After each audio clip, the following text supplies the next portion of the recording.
The next item on our list is studying membrane conditions. One of the easiest things to study and visually observe on the roof is ponding water.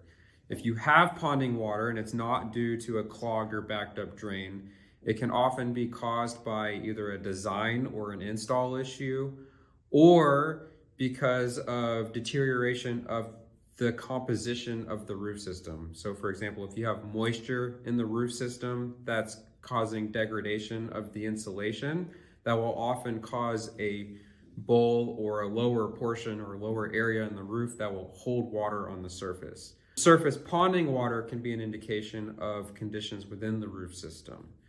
Another thing is, as we've already talked about, water sitting on a roof system will eventually find its way into your roof system if it's not already there.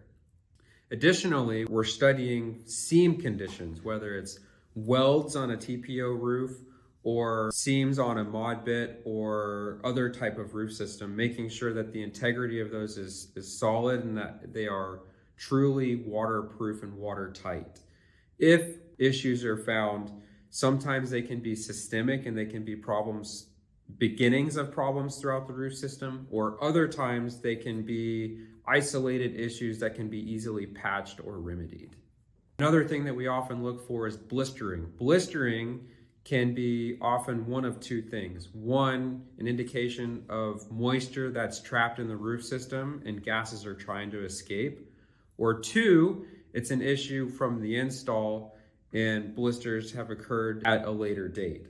Oftentimes it's wise to fix these blistering locations because when pressure builds up to be too much, you can often see those blisters rupture, obviously allowing for a big entry point of moisture into your roof system. The next item on our list is if you have any active leaks or sources of water entering into your building. These are great places to obviously start. Knowing where the leak is experienced in the building and then understanding the roof's composition can give a roofing contractor or an industry professional a great place to be able to start with tracking down where the source of your leak is.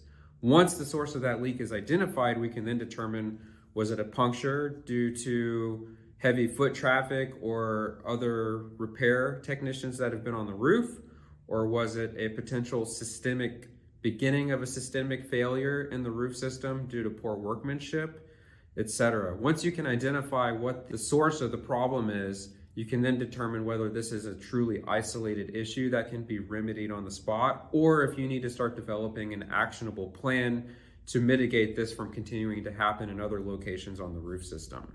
If you ever have any questions or concerns about your current maintenance program or want to know what it takes to build out an effective maintenance program for your specific situation, feel free to leave a comment below or contact us directly.